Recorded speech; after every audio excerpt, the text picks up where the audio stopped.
ভাই বিদেশ আবার তো সবারই মন চায়, কিন্তু এরকম এসে ফান্দ পড়ে যাব ভাই, কখনো ভাবতে পারি না। দেখো ভাই, এখানে সাইটের তক্তাগুলো চুটাইয়ের সময় যদি একটা গাড়িতে যদি লেগে যায়, তাহলে ভাই ওগুলা এসে আমাদেরকে মারবে ভাই।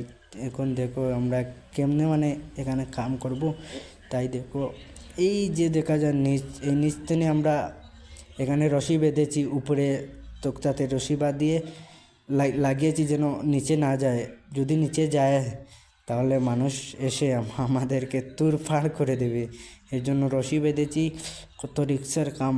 এবার দেখেন দ্বিতীয় পার্ট ভাই, কীভাবে মানে একটা বাম্বুর বাঁশের উপরে আস্থা শাটারিং এখানে খাড়া রয়েছে। এবার দেখবেন, উম, উম, এবার পড়বে দেখবেন, এবার এবার এবার যাবে যাবে যাবে ভাই যাবে। তাহলে ভাই প্রবাস জীবনটা কেমন কষ্ট, এবার দেখবেন।